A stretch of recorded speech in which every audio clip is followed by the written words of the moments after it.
ఎలా అండి, ఈరోజు టమాటా కర్రీ వండబోతున్నాం. సో అందుకని టమాటాలు తీసుకున్నాను. సో కొన్ని ఆల్రెడీ ముందు కట్ చేశానులే. సో ఇదండి, ఇప్పుడు ఉల్లిపాయలు కూడా తీసుకుంటున్నాను. ఉల్లిపాయలు కూడా కట్ చేద్దాం. అవి ఒక 5, ఇవి ఒక 3, మొత్తం 8. ఇద్దరికైతే వచ్చింది ఈ రోజుకైతే సెట్ అయిపోయినట్టే మనకి. ఇక ఆనియన్స్ కూడా కట్ చేశాను, టమాటాలు కట్ చేశాను. ఇంక వేసేయటమే బాండీలో వేస్తున్నాను ఉండండి. ఇవన్నీ వేసాను, మొత్తం ఉడికిపోతున్నాయి. ఇంకా ఉడికిపోయిన తర్వాత మనం సాల్ట్ వేయాలి. ఇప్పుడు ఫస్ట్ సాల్ట్ వేసుకుంటాను నేను. ఇదిగోండి సాల్ట్, కొంచెం ఆవిరి వస్తుంది, వీడియో సరిగ్గా రావట్లేదు. సో ఇది సాల్ట్ వేసేసాను.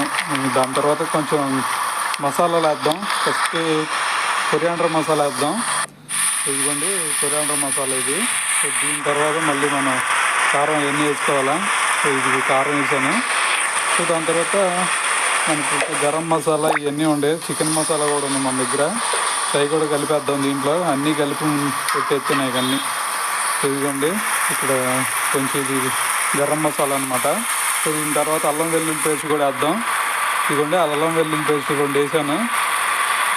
ఎంత వేసుకుంటే అంత టేస్ట్గా వచ్చింది మనకి. ఏముంది లాగించటమే, కాబట్టి ఇటు మిక్స్ చేయటం ఇక అన్నీ కలిపేసి. అయితే కొన్ని వాటర్ పోసుకున్నాం. ఇప్పుడు వాటర్ పోసేసుకొని తిప్పితే కొంచెంసేపటికి 5 నిమిషాలు ఎట్లా పెడదాం ఇక. సో అదే ఉడికేసింది. ఇదిగో చూశారు కదా ఎట్ట ఉడికిందో. ఇంకేసుకొని తింటమే మరి. ఇక